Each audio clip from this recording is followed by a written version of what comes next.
In the middle of a difficulty lies opportunities. It was a rough day yesterday, but let's bounce back.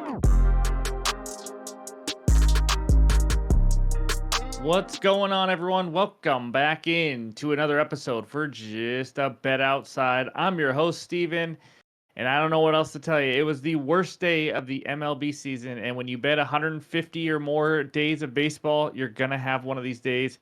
I'm frustrated, but we'll go over that bets recap in a little bit, but it was all thanks to hitters going ice cold. I loved some hitters today, and they all sucked. But anyways, we finally have a Dinger Tuesday winner after that Wednesday showdown. Congratulations to @Hoovert Beanhead on the win. He picked 5 players and they had 17 total bases. Absolutely dominated. Congratulations. You win 6 months free of Outlier. Reach out to me on Discord or Twitter, private message, and we'll get you hooked up with the 6 months free. That is awesome. Thank you guys for participating. And to Gray Gordon as well. Just missed out, but appreciate it. So we got a small 9-game slate on Thursday, and I'm going to be cutting my volume back. That was just an absolute blow to me. And it's just, you're going to see it soon, but these hitters and what they did yesterday, they broke me. They hurt me. We're going to have to now dig out of that hole that we just did yesterday. But we're going to make sure we're going to find some good spots here in this small slate and get back into it. So I'm ready to get started, and that means it is baseball fun fact time. Here we go. It's going to be a trivia, so I'll give you the answer at the end again. Here we go. When was the first World Series ever, and who played in it? That is the question. First World Series ever, and who played in it? If you want to test your knowledge, don't cheat, but whatever, I will give you the answer at the end. So in this video, we are going to recap the worst day of our MLB season. It's tough to get on camera and do this. I'm not going to lie after a day like this, but we always are transparent, and we're going to go through this together. So then we'll go over the good hitter matchups, the bad hitter matchups, the good pitcher strikeout matchups, the pitcher report, and then end it with the best bet, the hitter parlay ideas, and the bets recap. So hit that like button, leave a comment below. Appreciate all the support, whether we're hot or cold on our bets. There is a ton of info in these videos to help you win at your own bets. And if you're new to the channel, hit that subscribe button. We're on our way to 26,000 subscribers in less than 2 years. You guys are absolutely incredible. I appreciate it. But let's get started, and that means it's recap time. Here it is, guys. It was absolutely awful. I'm here to take blame, whatever it is. This is it. I mean, I'm over 9.5 Guardians, Orioles. Orioles had the bases loaded, 1 out in the first and got 0 runs. There was many opportunities in this game. There was 5 home runs hit, and we didn't go over still. All 5 were solo home runs. You can't make that up. Joey, Nolan, Ryan Estes, 8 Ks, career high, just absolutely dominated. Only had more than 5 one time in his career. He gets 8 today. Now here's where it just goes downhill quick, guys. As you can see there on the bottom right, Volpe, Lewis, Kwan, and Bregman, all great matchups, all hitters that are star hitters in this league, all guys that have been on fire, go for a combined 0 for 18. Now, you're going to see all these X's, and I know this is the time when the haters come out and all that kind of stuff. You're going to see the unit size and all that. It's going to look like I don't know what I'm doing. It's just hitters. I like the read still. It's just baseball, and hitting a baseball is the hardest thing you can do in sports. And sometimes you get these days, and unfortunately, I had everyone on a terrible day all at the same time. And it was just one of those days where I loved hitters, and there's a bad day to like them. It's like having a straight in Texas Hold'em poker, and you think you win the hand, but it's not the right time to have a straight because somebody else has a full house. It was just absolutely rough. As you can see, Royce Lewis over 1.5 bases didn't get it done. Kwan didn't get it done. He went hitless. How many times does he go hitless? But it's not excuses. It was just a rough freaking day. I'm here to bounce back, and I appreciate all the support and all the positivity that I know you guys bring every single day, even on these bad days. But it's a challenge. Baseball's been a challenge. Like I said, this entire video will give you knowledge. If you're new to the channel, make sure you check out all the research help and all that. But I got to be better. I got to get some winners, so hopefully that starts today. But before we get to those best bets, let's talk the good hitter matchups. All right, we got 18 good hitter matchups for you today. Starts with Josh Bell up there versus Zach Wheeler, 11 for 32, 5 extra base hits, and 4 home runs. Aaron Judge, who's just hit Berrios pretty well as DJ LeMahieu, so on and so on. We also got Orlando Cabrera, or Oswaldo Cabrera, sorry, 6 for 14, 2 extra base hits versus Berrios.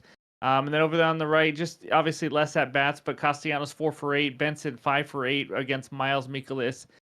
So on and so on. How about Adley Rutschman 4 for 6, even though he let us down a couple days ago? Good hitter matchup there with Vlad going 4 for 6 against the lefty Carlos Rodon as well. So take a screenshot. Let's go check out the bad matchups now. And we don't have a ton. We only got 4 of them. Alec Boehm, 3 for 17, 3 Ks versus Trevor Rogers. I mean, Trevor Rogers is not very good. We're going to talk about that game later, but, doesn't mean Alec Boehm can't get a hit off him, that's for sure. George Springer, 2 for 17, not a good matchup for him, especially since he's having a tough year. Then Stevenson, 1 for 11, and Jake Fraley, 0 for 10. So just a little bit extra help. But that's what we got for the hitter matchups, and now let's talk some arms.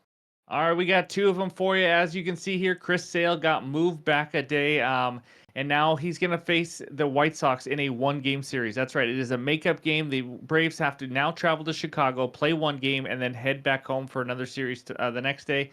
But White Sox, this is his former team. Maybe that's why he got moved back. That would be my guess. White Sox 6th highest K percentage versus lefties in June, a little over 24%. And you know the deal with Sale. We already talked about it. How many Ks he has: 6+ and 13 of 14, 7+ and 11 of 14. We went over this yesterday. And some people have commented like, "Hey, dude, you're wrong. Chris Sale's not pitching all that." We do this the night before, just to let you guys know. Pitchers do change. It does happen. So that's why I always recommend checking before you're putting in bets and all that. But anyways, there's all the numbers for him. We already did it yesterday. The second one, Zach Wheeler against the Marlins. Miami, the 3rd highest K percentage versus righties in June at 25.6%. Wheeler, as you see, 107 and 99 innings. He got absolutely rocked and only had 2 Ks last start in Miami on May 12th. But he is a much better pitcher at home. We're going to talk about this game, like I said, but much higher K rate at home, 30.1% compared to 23.2. So those are the best pitcher strikeout matchups. And now let's take a look at the pitcher report. All right, these are the first 5 matchups for you today. And I'm going to start out with Festa right there for the Minnesota Twins, because a lot of you guys might not know who he is. So let me tell you a little bit. This will be his first major league start. He is the Twins' #1 prospect. You Minnesota fans already know who he is. In AAA this year, 3.77 ERA, but he has been electric when it comes to strikeouts. 87 Ks in 59.2 innings. In his minor league career, he has 326 Ks in 264 innings. Mid to upper 90s fastball, nasty slider, changeup.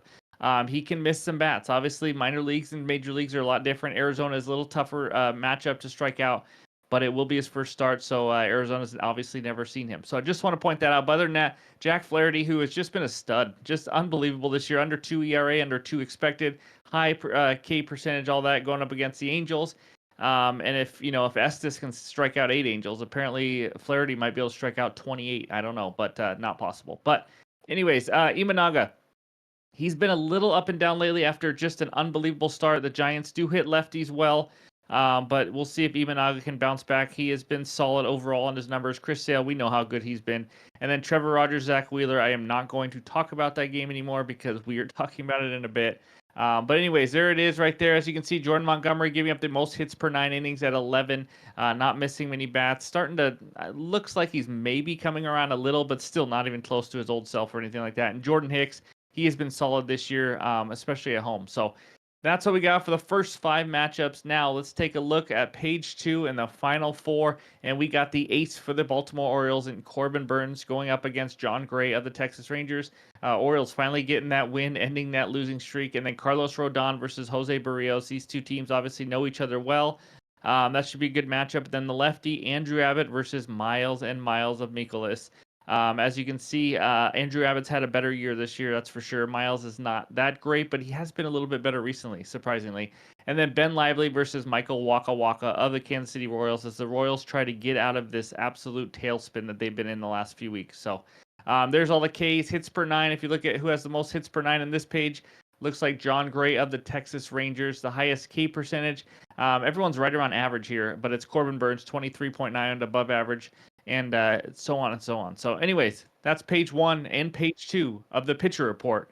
And before we get to that best bet, we got to talk the KALSHI trade of the day. All right, guys, it's time for that trade of the day with KALSHI. As you guys know, we just placed a bet on the EA college football, what the score is going to be when that comes out. Apparently, there's a presidential debate. I don't know a lot about this, but I'm going to just have fun with it because they're going live. So go check it out on KALSHI if you want to. And let's go to how many Trump-Biden debates will there be this year? And why not go with the underdog if we're here? Right there, 8 cents a contract only. I'm going to place $2 on it. And we have right there, as you can see, how many contracts that is, max profit. If you're into trading, you're going to have a blast with this website. And this is really what I treat it as. It's just a lot of fun just to have something else to go to. And there you go. We have our bet. And like I mentioned, we have a lot of other things you can do here, whether it's entertainment, movies, video games, tech and science, etc., etc. So go check out KALSHI.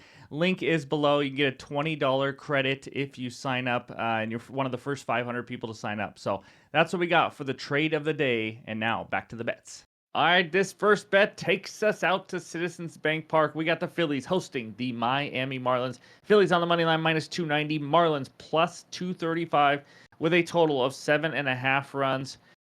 Call me Chalky Chalk Chalk because I am taking the Phillies on the run line minus 1.5 at minus 125 on Bet 365 as of recording this. This is one of those I'm just not going to overthink. If you think it's a trap, I get it. You don't want to do it, but let's just talk some stats and talk through this game real quick. Marlins are 1-5 straight up in Trevor Rogers' 6 road starts. In those 5 losses, they have lost 4 of those 5 by 2 or more runs, including a nice 20-4 loss to the A's. But the Marlins also 2-10 in the first game of a series on the road. That's right, 2-10. They don't play well in first games in general.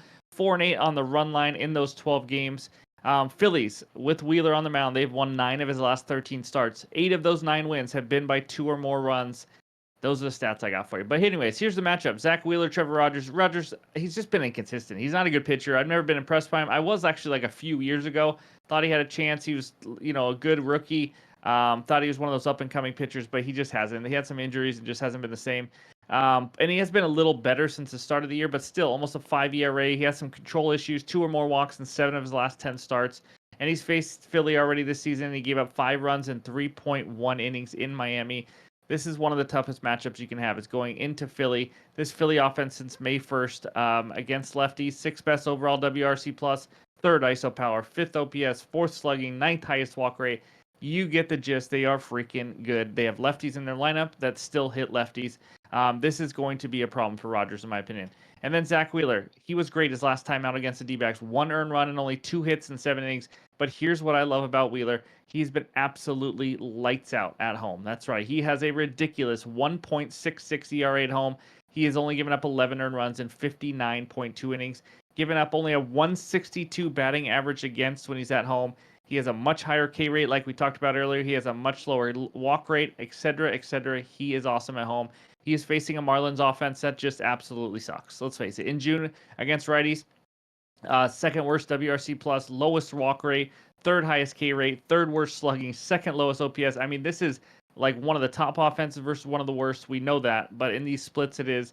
And yes, Zach Wheeler, one of his only few struggling starts he's had was in Miami earlier this season. I'm going to be honest with you. I watched some of that game. I think it was just a fluke, and it was on the road, obviously, where Wheeler does have a little over a 4 ERA. He is so much better at home, and I think this Miami team's struggling even more right now.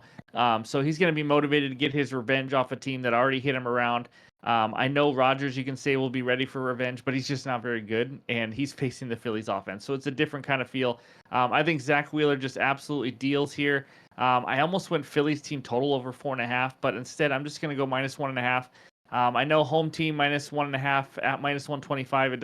It's not something I look to jump on all the time. You want to look probably closer to even money, plus money. But I just think the Phillies absolutely annihilate them. I really do. With how the Marlins are playing and how the Phillies are playing with this pitching matchup, I'm surprised that it's even playable odds at minus 1.5. So give me the Phillies to put an absolute beat down on the Miami Marlins. As my one and only bet for this video, I'm going to have to pick and choose my spots thanks to those hitters that absolutely just crushed me yesterday and sucked the life out of me with going 0 for 18. So I'm going to make sure I just pick a couple, probably 2, maybe 3 bets. But anyways, I still got some hitter parlay ideas for you guys. This first one I like. I mean, you might see him in a hitter parlay in the morning. I don't have all the hitter odds out right now, so I'm not going to give it out. But Jonathan India, 2+ hits in 5 straight. We already talked about yesterday. Now on an 8-game hit streak. He is also 6 for 19 off of Mikolas in his career with 3 home runs. India's swinging the bat well. Then Paul Goldschmidt. It's unbelievable how much we have not talked about him this year. Finally starting to hit the ball, 9-game hitting streak. I wouldn't say he's fully back, but he is hitting a little better. He still's not having games with 2 or 3 hits or anything, but also hits lefties better. 276 compared to 215 versus righties. He's facing Andrew Abbott, the lefty. He's been solid this season, but still doesn't strike out a ton of batters, except last game when I faded him and he decided to get 10 Ks and turn into Joey Estes. I've never said that before, but still giving up 74 hits and 84.2 innings has Abbott. Third one, Aaron Judge. This is a duh. You already saw it. Crushes Barrios, 10 for 27, hitting over 300 on the year, 2+ hits in 3 of his last 6, 1+ hit in 9 of his last 10. Hopefully, I'm not talking too fast for you guys. And Barrios giving up 87 hits and 97 innings, a below average strikeout guy. You know all about him. So this first one, this one hurts. I'm a Mariner fan, and this was supposed to be one of our top prospects, the future of our franchise, Jared Kelenic. And now he goes to another team, and that's what all Seattle Mariner players do. They play well for other teams. And here he is on the Atlanta Braves, hitting .417 in the last 7 days, 6 for his last 9. That's right, 2 games in a row of 3 hits. He has 1+ hit in 12 of his last 13 games. He was going to face Drew Thorpe, and then they pulled him. I don't know who. Maybe Drew Thorpe still is starting. There's really nobody on this starting rotation of the White Sox that could pitch that I would say Jared Kelenic you shouldn't even think about, except Garrett Crochet, but I don't see him pitching today. So the Kelenic is my 4th and final one. Some options are Kelenic and India, not together, but separate. Over 1.5 HRRs. Those are options if you're looking at hits, runs, and RBIs. So that's all I got for you today, guys. That's the research help. That's the best bet. Let's turn this ship around, and that's the hitter parlay ideas as well. So let's check out the recap. There it is, the one and only bet. The Phillies -1.5 at -125 on Bet365. Any added plays will be in the pinned comments on X and on Discord. Just take it easy on me in the comments. That was a rough day, man. I am just struggling mightily. I cannot believe how many good hitters cannot get a hit. But either way, that's baseball. I love this sport. It's fun to watch. But be sure to hit that like button if you haven't already, and also hit that subscribe if you're new to the channel. But I appreciate all the support. I hope everyone has a great Thursday, and we'll talk to you soon.